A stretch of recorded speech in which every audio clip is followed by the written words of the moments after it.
Estamos de volta com a segunda parte do nosso programa, estudando o Evangelho de Mateus, assim uma espécie de estudo ainda muito introdutório, um resumo básico, observações de escritores, para situar você, para você quando entrar na exegese pura, ou na interpretação versículo a versículo, nós vamos fazer aqui, se Deus quiser, você vai entender melhor determinadas questões que nós vamos ter a felicidade e a alegria de dividir com você.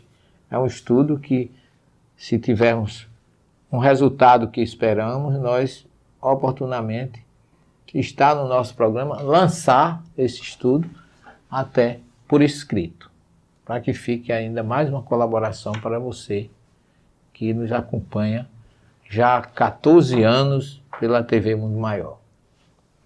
Então, David Flasser, professor da Universidade Hebraica de Jerusalém, que tem uma coleção chamada O Judaísmo e a Origem do Cristianismo, e ele é um daqueles escritores que ele faz a ponte entre o Jesus judeu e o cristianismo que veio depois como consequência natural.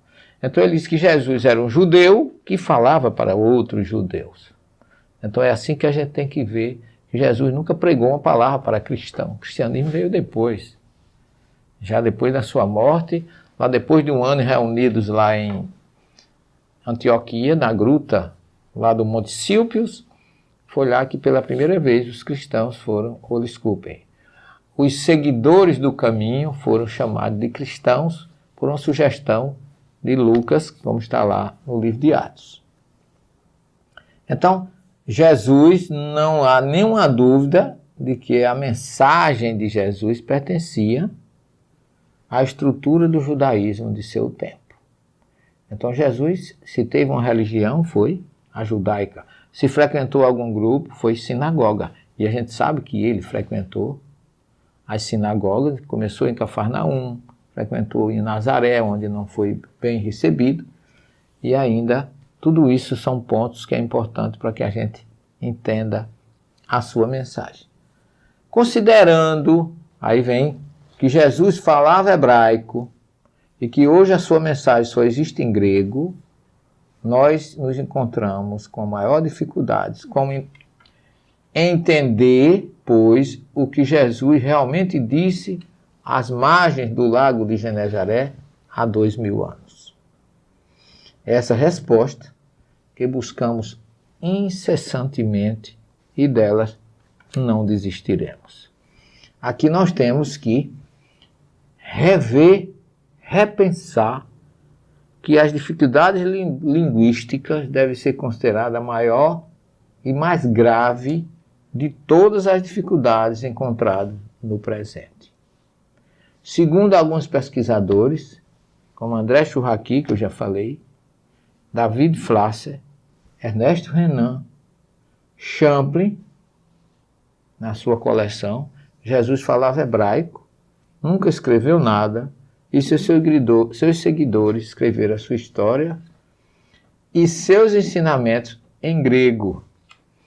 E aí ainda existe hoje uma corrente que defende que eles escreveram em hebraico. Depois é que foram imediatamente traduzidos para o grego. E essa primeira escrita se perdeu. Essa é uma corrente de estudiosos hoje que defende esse ponto de vista, que eu acho muito racional. A questão relevante é que eram judeus aqueles que escreveram o seu evangelho em grego. E, portanto, pensavam como judeu e não como grego.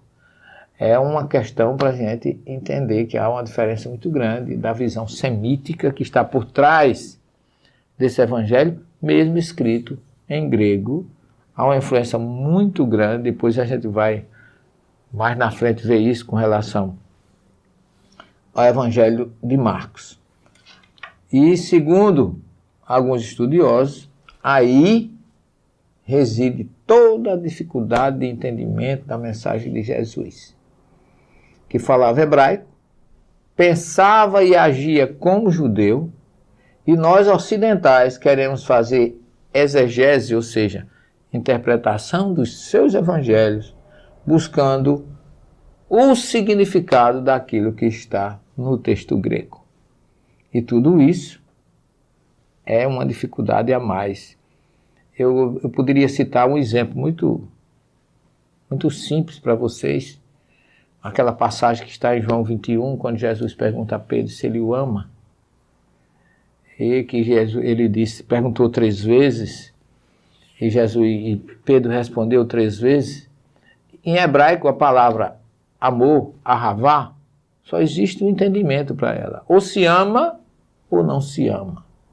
Mas no grego, a palavra ahavá tem vários significados.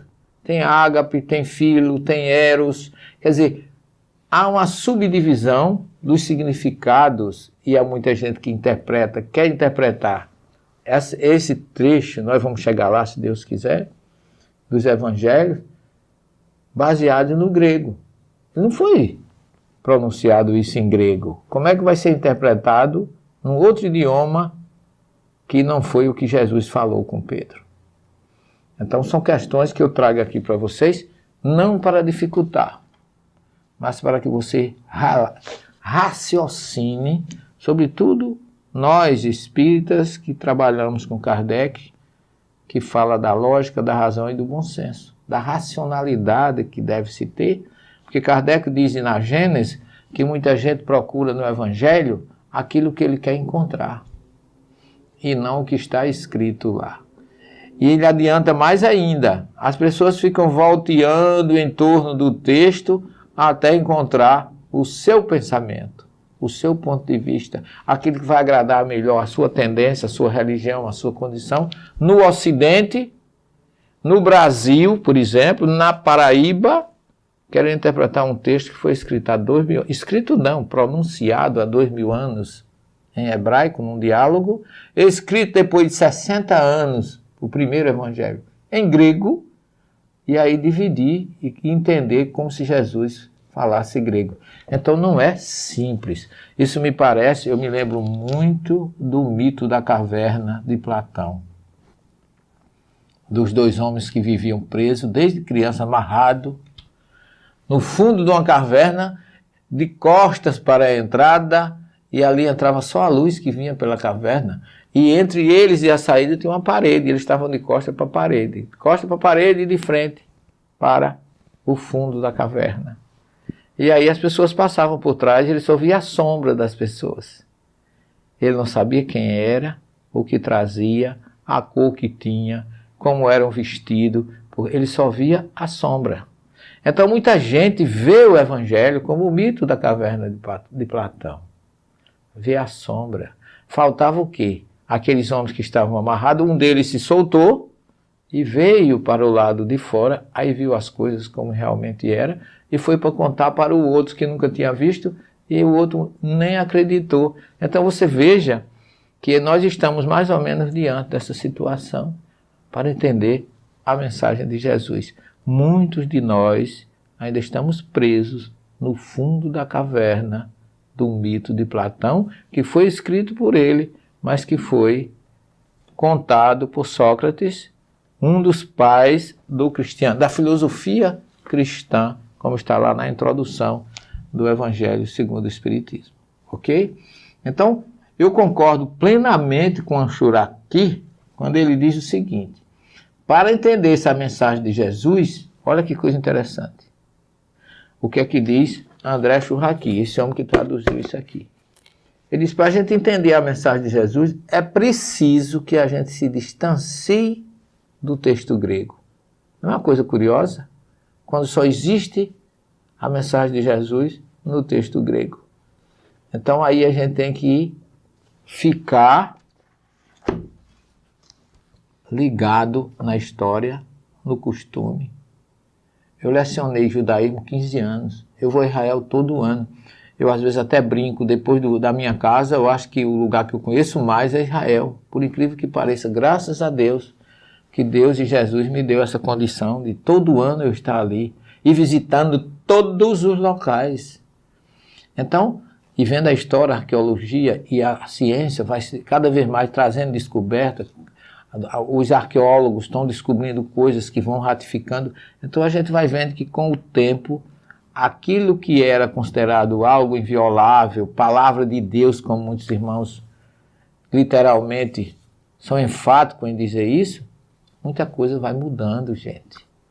A Bíblia é viva, a história é viva, o Evangelho também é vivo, ele não morreu. E à medida que você se distancia, atende ao que diz André Churraqui e se distancia do texto grego, você vê como é importante e como você muitas vezes sai ganhando de você não ter que analisar uma gramática grega ou uma palavra grega que vai cada vez mais lhe distanciar de Jesus. Se distanciar do texto grego, hoje, na minha concepção, significa se aproximar muito mais de Jesus. Conhecer o Jesus judeu, que falava para judeu, com costumes, com filosofia e com todo o conhecimento judaico. E diga-se de passagem, no tempo de Jesus não existia evangelho. Então só existia a Torá de Moisés, recebida por ele, os profetas e os escritos, agiógrafos, que estão lá com os salmos eclesiásticos e etc, etc. Então, meus queridos, nós temos muito que descobrir, e eu espero com vocês, para que a gente se liberte desse mito da caverna de Platão com relação aos evangelhos de Jesus. Não temos mais tempo para o programa de hoje.